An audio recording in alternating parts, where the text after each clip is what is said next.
Another unarmed black person killed. When the fuck is this gonna stop? Stephen A. Smith Show in the house. Let's go. What's up, everybody? Welcome to the latest edition of the Stephen A. Smith Show right here over the digital airwaves of YouTube and, of course, iHeartRadio. I've got some sports to get into as this show progresses, which I most certainly will because that's my wheelhouse. But there was no way I was going to start the show with any other topic than the one I'm about to broach because I think it's important. My first topic today is a difficult one, to say the least, coming out of the state of Illinois. Yesterday, footage was released of an officer-involved incident that resulted in the death of a Springfield, Illinois woman, and it once again has many in our nation absolutely positively infuriated. We are not going to show the video here.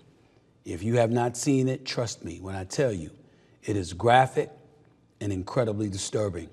Sonya Massey, age 36, called police to report a possible intruder at her home in Springfield on July 6th. One of the responding officers, Sangamon County Sheriff's Deputy Sean Grayson, who's 30 years of age, allegedly shot Massey 3 times after the two got into an argument about a pot of hot water in the residence. On the police body cam footage, Deputy Grayson and another deputy speak calmly with Massey in her home as she looks for her ID. At the request of the officers, she goes to turn off the stove, which was boiling a pot of hot water. She then picks up the pot, and the other deputy steps back and says, "Away from your hot, steaming water," when she asks, "Where's he going?" Quote, "I rebuke you in the name of Jesus," she says in response. His quote, "You better fucking not, or I swear to God, I'll fucking shoot you in the fucking face," end quote, Grayson says. He then draws his firearm and points it at her. And she ducks and says, "I'm sorry," while lifting the pot. This is what the video shows. "Drop the fucking pot," both deputies yell. 3 shots are heard. After a few seconds of silence, one deputy says, "Shots fired," and calls for emergency medical services. Quote, "Dude, I'm not taking fucking boiling water to the fucking head. And look, it came right to our feet, too," Grayson said. Minutes after the shooting, Grayson speaks to another law enforcement figure. Quote, "She had boiling water and came at me with boiling water," he says in the video. "She said she was going to rebuke me in the name of Jesus and came at me with boiling water," end quote. Grayson has been fired and is charged with 3 counts of first-degree murder, aggravated battery with a firearm, and official misconduct. He pleaded not guilty to the charges. The sheriff's office said, quote, "It is clear that the deputy did not act as trained or in accordance with our standards," end quote, after an investigation. Deputy Grayson, just to put this out there, worked at 6 different agencies in 4 years. After being charged twice with DUI and pleading guilty and paid a fine both times in 2015 and 2016. Grayson has worked at 6 law enforcement agencies in Illinois since 2020, according to the Illinois Law Enforcement Training and Standards Board. Massey's father, James Wilburn, told reporters, quote, "I want justice for my baby. You killed the wrong black woman this time," end quote. I don't know of a right black woman to kill, so I wouldn't sit up there and say that. But I will say that I'm very, very happy that the officer Grayson has been charged with first-degree murder because it was murder. Now, without the benefit of video evidence, and I certainly don't mean benefit literally in light of what we're discussing, I understand how some people could sit up there and challenge it, even Officer Grayson himself. There's no challenging this. That was murder. That was murder. She's feet away from him, in the kitchen area. Yes, she had the boiling hot water. She was not near him. On top of it all, his life wasn't in danger. And he said right there, "I'm not taking boiling water or whatever." Okay, so you were worried about boiling water, even though she was at a distance. You also had assistance there because there was another deputy police officer with you. And you still shot this woman and shot her 3 times because you were worried about hot water, where you were standing feet away. You weren't in throwing distance, you weren't in arm distance, nothing like that. And you're going to sit up there and articulate that the water was near your feet? It's a disgrace. It's murder. It's murder.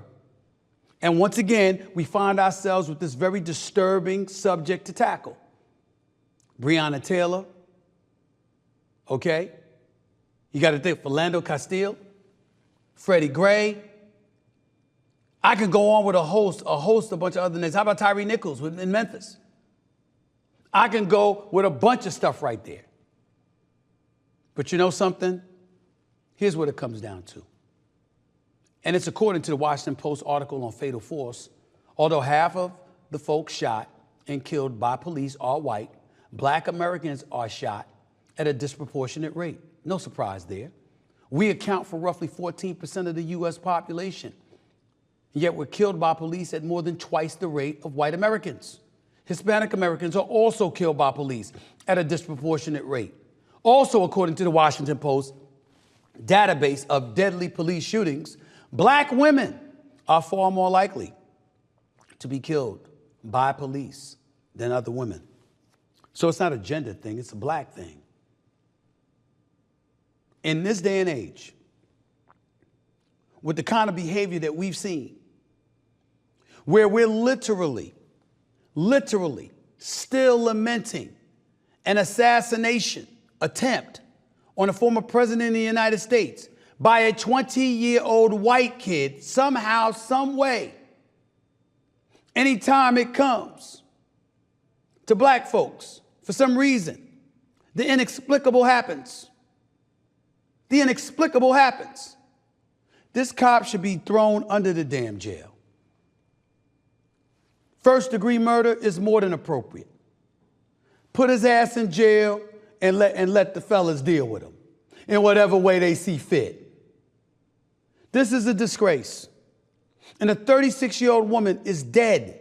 She called them, fearing an intruder was in her house. And somehow she ends up dead. I'm not sitting here castigating everybody. I don't think all white people are a certain way, just like I don't think all black people are a certain way, just like I don't think all Latinos are a certain way. I'm not of that ilk. But the world that we're living in, the level of frustration that still foments and swells within our souls, is because of situations like this. This cop is a murderer. Yes, he was fired. Appreciate that. Yes, he was charged with first-degree murder. I appreciate that. I don't know how he had the gall to plead not guilty. I don't know how he pulled that off. Or what is he thinking in terms of claiming he's not guilty? His ass needs to be under the jail. And you want to do what you can to steer our society in the right direction? Stand up universally, no matter your ethnicity, and condemn this man universally. He's a murderer. Officer Grayson, former Officer Grayson, 30 years of age, should spend the rest of his life in jail. And in some people's eyes, that might be too good for him. And I'm not sure they're lying. Coming up, we get back to the world of sports. Carmelo Anthony had some interesting comments on Jayson Tatum, and Joel Embiid thinks he could be in the GOAT conversation. Those stories and more up next, right here on the Stephen A. Smith Show, over the digital airwaves of YouTube and, of course, iHeartRadio. Back with more in a minute.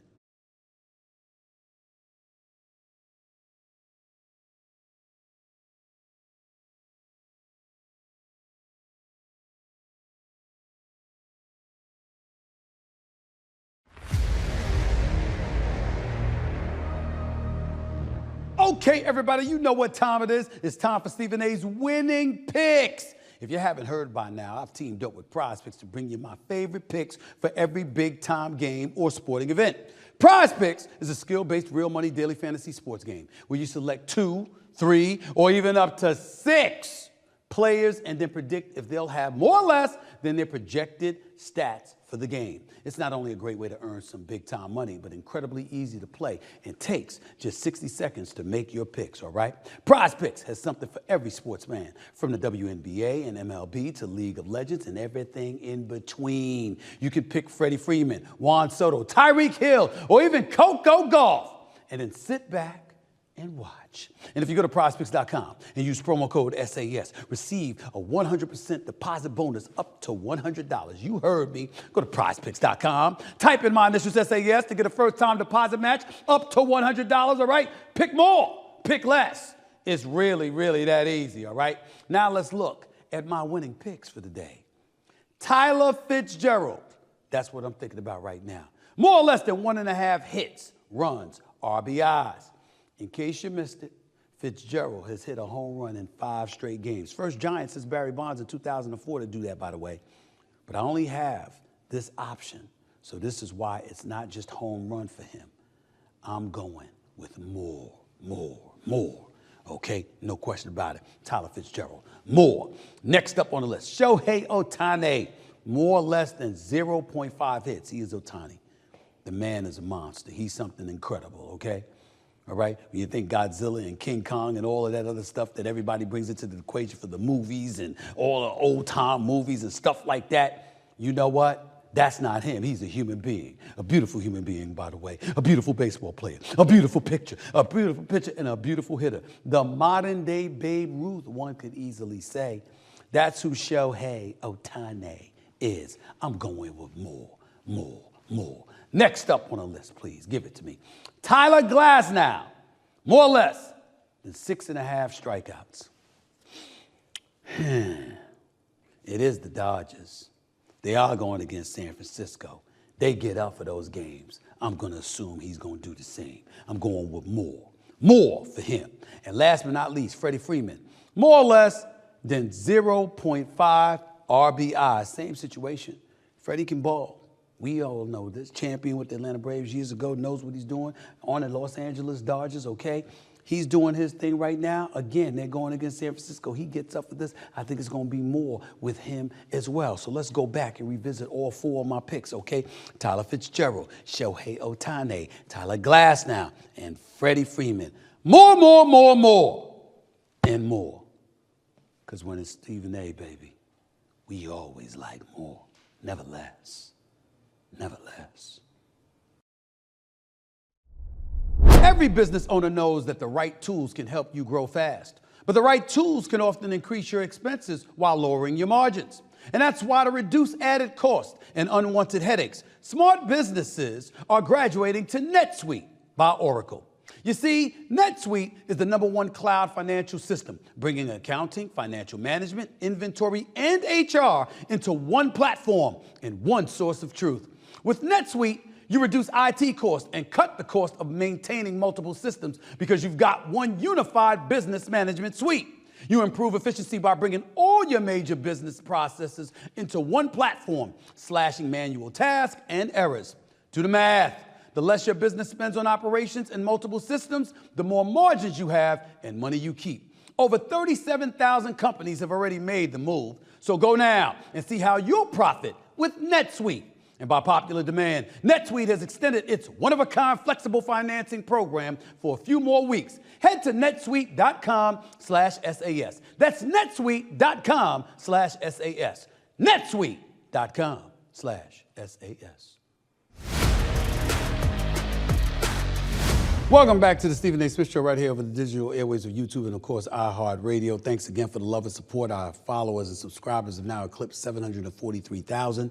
Our downloads have eclipsed over 1.3 million over the last 3 months. Thank you for the love and support. Keep it coming, and I'm going to keep on coming. I'm talking about those downloads on iHeartRadio, by the way. Let's get to news in the National Basketball Association, because the NBA has announced a new 11-year TV deal with current partner ESPN and ABC and newcomers NBC and Amazon Prime Video, turning down TNT sports rights to match, which could lead to a legal battle, according to numerous sources. The new agreements with ESPN, ABC, and Amazon are not set to begin until the 2025-26 season, meaning TNT could go into its final season under its current contract. with the possibility of suing the league it is covering. Warner Brothers Discovery's most recent proposal did not match the terms of Amazon Prime's videos offer, and therefore we have entered into a long-term arrangement with Amazon. This is according to the NBA. We are grateful to Turner Sports for its award-winning coverage of the NBA and look forward to another season of the NBA on TNT. This is what the NBA said in the conclusion of its statement. TNT dropped the ball here. I'm not talking about Barkley. I'm not talking about Shaq. I'm not talking about Kenny Smith or Ernie Johnson. I'm talking about the brass at TNT. It started years ago when they alluded to how unimportant the NBA was to the brand itself and the resistance that they gave in reaching a new deal. Matter of fact, according to my sources, guess what? Adam Silver, the commissioner, talked to the honchos at Warner Brothers Discovery before our deal was agreed upon weeks ago, basically letting them know, hey, you need to match. Here's where we are. And there was a bunch of hemming and hawing. See, that's why Barkley's been going off. Because he knew and still knows it never had to come to this. So now we look at TNT, and what are we to make of it? Let me tell you what you make of it. Number one, anybody who can get their hands on Barkley, Shaq, Kenny Smith, and Ernie Johnson should do it, even if it's ESPN. Because, yes, I cover the NBA. And I think I do a pretty damn good job of covering the NBA. But those brothers are phenomenal. And they're all my brothers. And I root for them every day, all the time. They are a treasure and a tribute to the league itself. And there's no way on earth there should be a basketball season in the foreseeable future, far beyond next season, without them in front of that camera. So hopefully, somehow, some way, there will be a platform available to them, whether it's ESPN, ABC, whether it's Amazon, whether it's NBC, something to keep that team intact. It is an honor and a privilege to have them available to watch. I root for them all the time.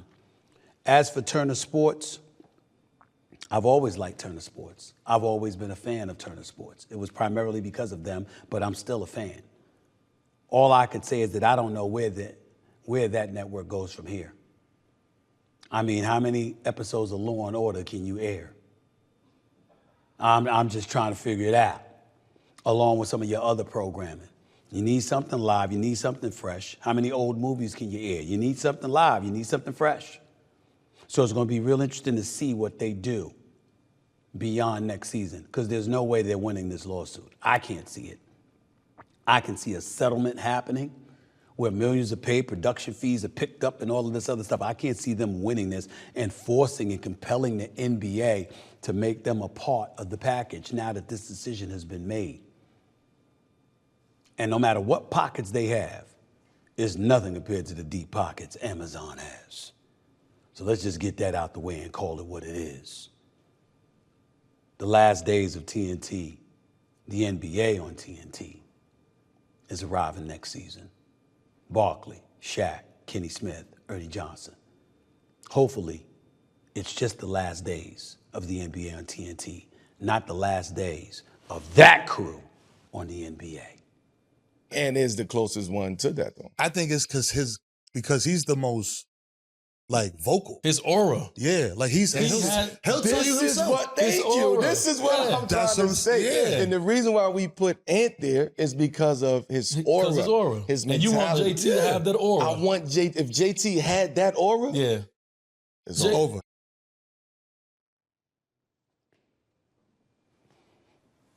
That's not a bad take, Melo. Congratulations, my brother. I see you elevating in the podcast stratosphere. Congratulations on that. Carmelo Anthony is not wrong, ladies and gentlemen, because when we look at Jayson Tatum is an absolute stud and a superstar in this league, a 27-point-per-game scorer, a champion now. The brother's big time. He's special. But here's what Carmelo Anthony is alluding to, even if he didn't completely articulate it. He's right. And here's where it comes from. You have certain guys that they're just about their business. Grab my lunch pail, show up to work, handle my business, do my job, go home. And that's a lot of players. But then you have special dudes that you can tell gravitate to being the marquee. They want to be the marquee. They want to be the people you're looking at. They want to be the headline. They want to steal the show. They want the attention. They want the allure, the acclaim, and all that comes with it. This is what they want. That was D. Wade. Believe it or not, even though he didn't win a championship, that was Carmelo Anthony. Carmelo Anthony came to make noise. He came to wreak havoc. He didn't come to grab his lunch pail and go to work quietly and then go home. He came to make noise. Even though numbers would say that's what Tatum does, his persona doesn't say that. We love seeing Jayson Tatum with Deuce, the little kid, the beautiful little son of his. We love seeing them on the podium together. We love seeing them in the pregame on the court together. We love seeing them walking out on a postgame, after the game together. We love all of that. Beautiful imagery. Great role model. All of that stuff is true. But that ain't sizzle. See, sizzle is Ant-Man.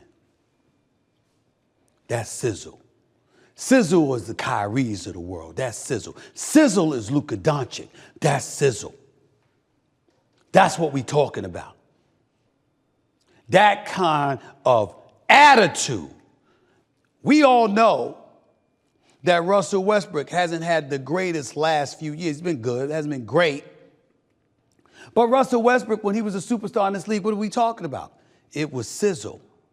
KD Trey, sizzle. LeBron, Steph, sizzle. Something that extends greatness beyond the basketball court. A persona, something that embodies you in a way that most other people can't pull off. That's what Melo was talking about. And guess what? You don't have to be a basketball player to relate. It comes in all industries. Now, another NBA superstar on Team USA, Joel Embiid, recently did an interview with the New York Times, the same one where he lamented the lack of youth on USA's Olympic roster. And he was asked whether injuries are the thing keeping him from being in the GOAT conversation. Listen to his response. Quote, "I think so. I think I'm that talented. Obviously, you need to win championships, and to win championships, you need other guys. You can't do it by yourself. I want to win so bad. If it doesn't happen, maybe it wasn't meant to happen. The thing that stopped me all these years is just freaking injuries. Every single playoffs, regular season, people falling on my knee or breaking my face twice. It's always freak injuries at the wrong time," end quote. Those injuries have certainly played a role in Embiid never getting out of the second round of the playoffs. He has had all-star teammates in the young Ben Simmons, Jimmy Butler, James Harden, and Tyrese Maxey.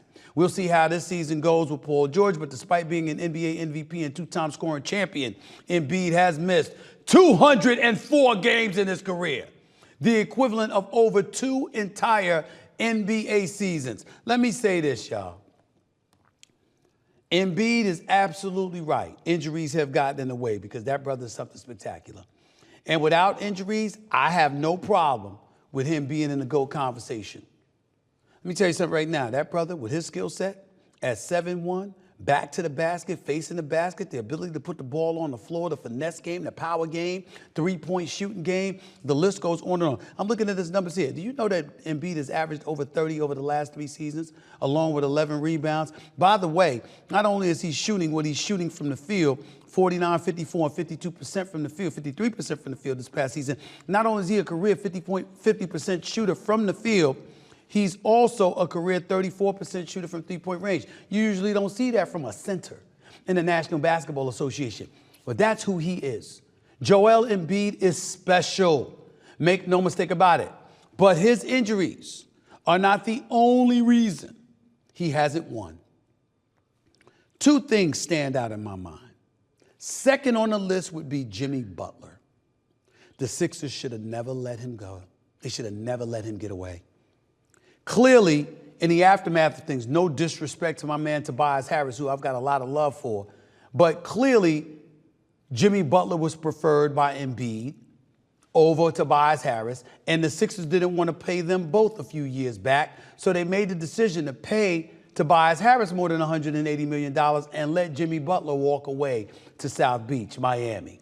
That was mistake number one, a huge mistake, because not only was Jimmy Butler, Jimmy Buckets, and somebody that was a rough rider and somebody that would infuse a personality in this team that was made of the championship medal you need representing the city of Philadelphia.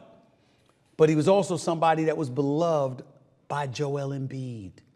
So that was a huge mistake on the part of the Philadelphia 76ers. Here is the most egregious one. Here is the most egregious reason why Joel Embiid has yet to get to a conference finals or an NBA finals and obviously not having won a championship. That damn Ben Simmons. Now, I've had enough. I'm sure he's a nice guy. I'm sure that Ben Simmons, hell of a player, couldn't shoot but could do everything else. And they talk about mental health and mental illness. It's legit. It's a legit thing in this world. I do not want to hear that about Ben Simmons. It was no mental problems when it came time to cash the checks. It wasn't no mental problems when you were sitting on a bench in street clothes trying to look like Zoolander, the modern-day male model, with your Cartier shades or anything else that you were rocking. Everybody got on black, you got on pink. Everybody rocking a black and white Brooklyn Nets uniform. You got on sky blue or something. Clearly a pretty boy. You wanted to do everything but play. Treating playing basketball like somebody was asking you to get on the front lines of a war. But never, ever, ever failing to pick up your check. Ben Simmons severely disrupted the Philadelphia 76ers franchise. And the same could be said for what he's done in Brooklyn. He is an absolute mess. And if I saw him, I'd tell it to his face. Because I had love for him, and I defended him on countless occasions, tried to give him a second chance. This dude don't want to play bad enough. He doesn't want to play. I'm not questioning his injuries now at the back and everything. He doesn't love the game of basketball enough. That is what caused Joel Embiid, I believe, at least a shot at a trip to the finals. Could you imagine if Ben Simmons had never faded? Could you imagine if Ben Simmons showed up for that Game 7 in Atlanta? If he wasn't scared to shoot a layup? Could you imagine that? That's what Joel Embiid had to deal with. That's the crying shame. And thank God he doesn't have to worry about that with Tyrese Maxey and Paul George, and Kelly Oubre for that matter. Thank God. Joel Embiid deserves better. He really, really does. GOAT conversation or no GOAT conversation, the brother's big time. Plain and simple. Coming up, which team offered Bill Belichick a chance to return to the sideline this season? And which woman will join LeBron James as flag bearers for Team USA in Paris? Find out next, right here on the Stephen A. Smith Show, over the digital airways of YouTube and, of course, iHeartRadio. Back with more in a minute. It's no secret that I live and breathe sports and that I need to be a part of all the action. But how do I do that exactly? It's easy. I use PrizePicks, America's #1 fantasy sports app, to help turn my sports knowledge into some big-time money.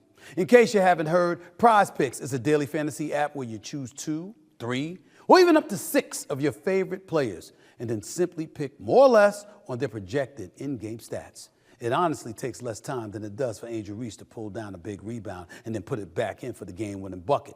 So download the PrizePicks app today and join a community of more than 3 million members. And if you do, PrizePicks will match your first-time deposit of up to $100. Just go to prizepicks.com right now and use code SAS. My initials, of course, in case you didn't figure that out. And use promo code SAS on PrizePicks to receive a first deposit match of up to $100. And then let the games begin. PrizePicks. Pick more. Pick less. It's really that easy. It pays to get paid on Cash App. There are a lot of things in life that you care about and want to keep safe, like protecting your kids, your home, and your hard-earned dollars. That's a feeling that you can actually feel really good about.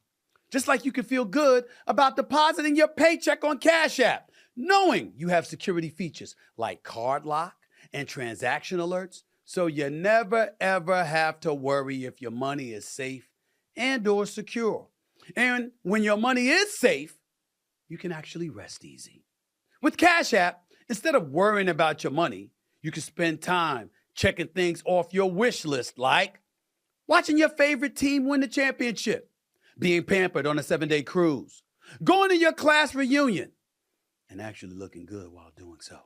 Those things make you feel good, just like you can feel good about depositing your paycheck on Cash App. That's money. That's Cash App. Download Cash App from the App Store or Google Play Store today. Welcome back to the Stephen A. Smith Show right here over the digital airwaves of YouTube and iHeartRadio.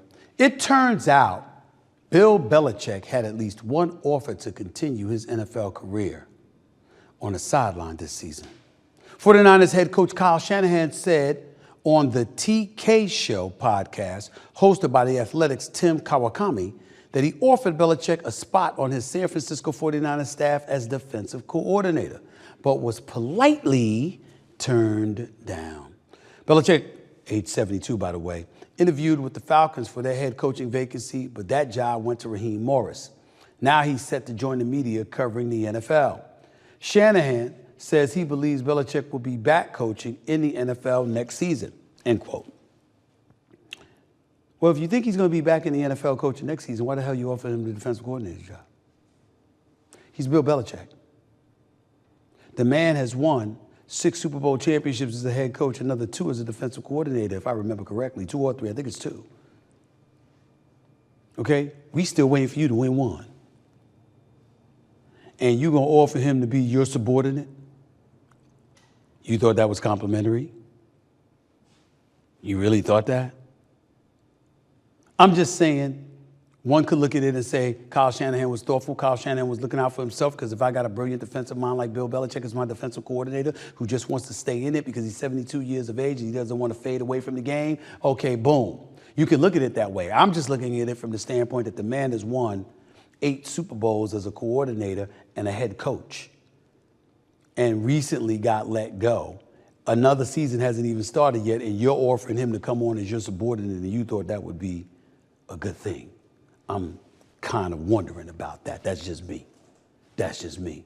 Either way you slice it, let me tell y'all right now, and I mean this sincerely, I'm not trolling. It was absolutely stupid for the Dallas Cowboys not to let go of Mike McCarthy and offer Bill Belichick the job. It's not one of those things where you're advocating or calling for Mike McCarthy to be fired. That's not the subject matter. The subject matter is that you have a 6-time champion as a head coach in this man right here. And think about what the problem is with the Dallas Cowboys. It's about focus. It's about not paying attention to the spotlight. It's about an owner that does the talking and the coach having to work around all of that. Who will work around that better than Bill Belichick? He doesn't want to say anything anyway. I mean, that gives Jerry Jones the license to talk all he wants to. You come to Bill Belichick, you know what Bill Belichick would say? Ask Jerry. He's right over there, ask him. He's right upstairs, ask him. That's what he'd be doing. That's what he'd be doing. It would be perfect. And he'd lock in and zero in on the players, meticulously so, where he's highlighting every little crevice of deficiency that they may have, making them better and making them worthy of being America's team. But Jerry Jones and Stephen Jones didn't want to do that. Why? Because they want to be the face of the franchise and they want to run everything. They don't understand you would have been running everything. Bill Belichick would have been happy to let you run everything. Go ahead and talk to the media. Be the PR person. Talk all day, every day. Unless, Jerry, you really, really want to tell a coach what to do, and you know there's no way in hell you're going to be able to get away with telling him what to do as a coach on the sideline.